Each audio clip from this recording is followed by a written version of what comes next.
नमस्कार दोस्तों। तो आखिरकार मनीष सिसोदिया को 22 नवंबर तक फिर से जेल में भेज दिया गया है। एनफोर्समेंट डायरेक्टोरेट का मामला जो सुप्रीम कोर्ट में चल रहा है, उसकी बेल के लिए सुप्रीम कोर्ट पहुंचा हुआ है मनीष सिसोदिया, लेकिन फैसला सुप्रीम कोर्ट ने सुरक्षित रख लिया था। लेकिन सीबीआई वाले मामले में राउज एवेन्यू कोर्ट ने मनीष सिसोदिया को 22 नवंबर तक जेल भेज दिया है। राउज एवेन्यू कोर्ट का ये कहना है कि आप जो है 22 नवंबर तक अब जेल में ही रहेंगे। और यहाँ पे सीबीआई के वकीलों ने एक बड़ा आरोप लगाया है कि ये लोग जो हैं बार बार टाल मटोल करते हैं और सीबीआई दफ्तर में पहुँचते ही नहीं हैं।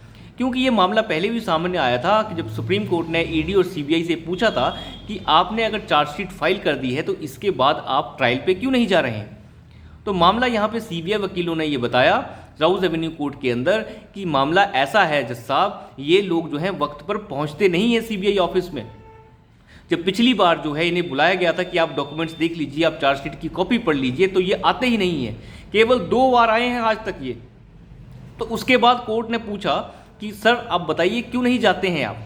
तो मनीष सिसोदिया के वकील वहाँ पे कह रहे हैं कि सर ये जो डॉक्यूमेंट हमें प्रोवाइड किए गए हैं ये सीरियल में नहीं है और हम इन्हें पढ़ नहीं पा रहे हैं।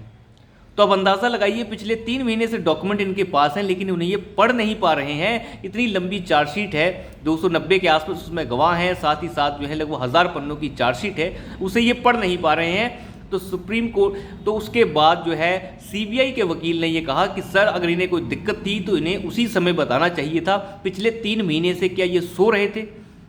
तो अब आप अंदाज़ा लगाइए कि किस तरीके से केस को और लंबा खींचने की मनीष सिसोदिया के वकील कोशिश कर रहे हैं।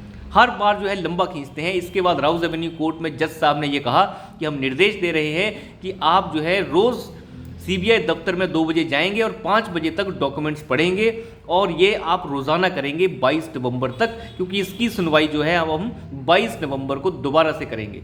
तो सुप्रीम कोर्ट ने भले ही बेल का जो फैसला है उसे सुरक्षित रख लिया है, लेकिन राउज एवेन्यू कोर्ट ने सीबीआई वाले मामले में मनीष सिसोदिया को 22 नवंबर तक जेल में भेज दिया है। यानी दशहरा से लेकर दिवाली जो है अब जेल में ही मनाई जाएगी।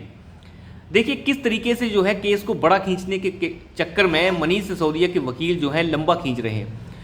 क्योंकि सीबीआई ने बताया कि पिछले 3 महीने में सिर्फ ये 2 बार सीबीआई के ऑफिस में आए हैं और हर बार 5 बजे आते हैं और उसके बाद 10-15 मिनट बैठकर चले जाते हैं। छुट्टी के समय आते हैं ये लोग और उसके बाद कहते हैं कि हमें जो है चार्जशीट नहीं मिल रही है, हम चार्जशीट कैसे पढ़ेंगे, फलाना ढमकाना पता नहीं क्या क्या।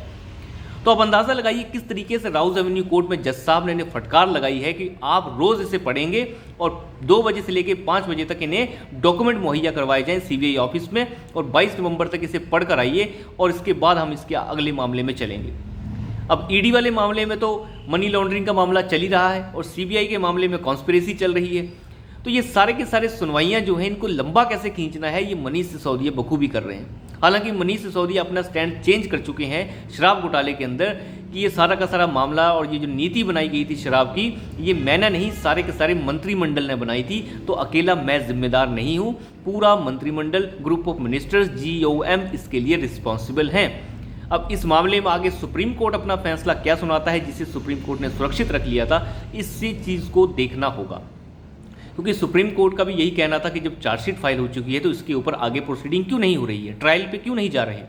तो वहाँ पे भी ईडी ने यही कहा था कि हमें बार बार जो है सप्लीमेंट्री चार्जशीट फाइल करनी पड़ रही है, नए लोग इसमें ऐड हो रहे हैं, इसी वजह से केस थोड़ा लंबा खिंच रहा है। इसमें नया संजय सिंह ऐड हो चुका है और बहुत सारे लोग ऐड हो चुके हैं। ये तो साबित हो चुका है सुप्रीम कोर्ट के अंदर भी कि नीति तो गलत है, लेकिन सुप्रीम कोर्ट बार बार ईडी को ये कह रहा है कि आप मनी ट्रेल शो कीजिए कि इन्होंने जो पैसा है डायरेक्ट इनके पास पहुँचा है। इन्होंने गलत किया वो ठीक है, लेकिन पैसा इनके पास आया है, पहले आपको वो भी बताना होगा। अब ये चीज़ जो है ईडी को साबित करनी होगी कि पैसा इनके पास आया है, चाहे पार्टी के पास आया है या इनके पास आया है, कैसे आया है।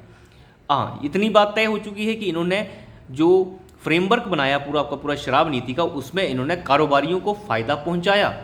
अब कारोबारियों से इन्हें पैसा कैसे मिला, वो कैसे आया, कभी 2 करोड़ कहा जाता है, कभी कैसे, तो वो पैसा इन तक कैसे पहुंचा है वो आपको साबित करना पड़ेगा। हालांकि मनीष सिसोदिया सबूत मिटाने के जुर्म में ज़रूर जेल जाएंगे, क्योंकि वो सबूत मिटा चुके हैं। मनी उनके ऊपर शो होता है, मनी लॉन्ड्रिंग नहीं होती है, वो अलग बात है, लेकिन सबूत मिटाने के जुर्म में वो अंदर जाएंगे, क्योंकि ये तो लगभग साबित हो चुका है कि नीति में खामियां थी जिससे कारोबारियों को फ़ायदा पहुंचाया गया। अब पैसा मनीष सिसोदिया के पास पहुंचा नहीं पहुंचा वो अलग बात है, लेकिन सबूत मिटाने के जुर्म में वो पहले ही अंदर जाने वाले हैं, इतना तो तय है। अब देखते हैं कि इस केस में आगे क्या होता है और सुप्रीम कोर्ट अपने सुरक्षित फैसले में किस तरीके से आगे बढ़ता है। तो अभी के लिए इतना ही, धन्यवाद।